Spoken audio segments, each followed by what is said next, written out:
मुलायम सिंहांच्या या वक्तव्यावर राज ठाकरेंनी घणाघाती टीका केली आहे। तुमच्या घरी आई बहिणी नाहीत का असा खरमरीत सवाल त्यांनी मुलायम सिंहांना विचारलाय। आज राज ठाकरेंची सिन्नरमध्ये सभा झाली। आज त्या मुलायम सिंह यादव आज इथे माझ्या समोर माता भगिनी इथे समोर बसलेल्या आहेत।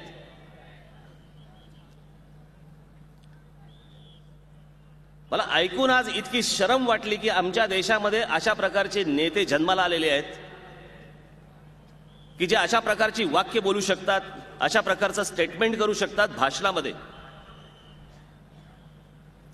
यांच्या घरामध्ये आई बहिणी आहेत की नाही हा प्रश्न पडावा।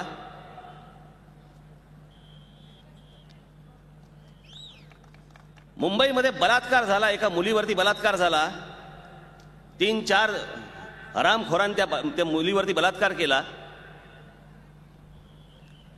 मला खरं सांगताना पण लाज वाटते की असे नेते या देशामध्ये आहेत।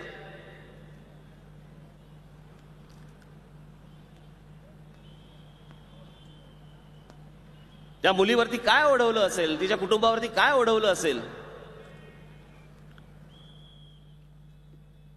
आपल्या प्रत्येकाच्या घरामध्ये बहीण असते, आई असते, सगळ्या कुटुंबामध्ये सगळे लोक असतात।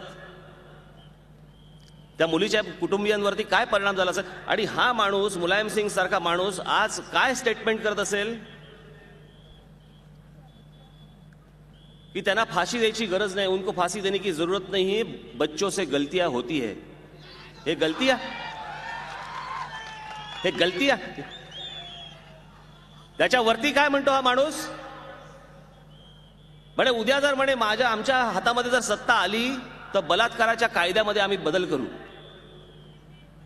यांच्या घरामध्ये कोणी आहेत की नाही माता भगिनी। झी 24 तास रहा एक पाऊल पुढे।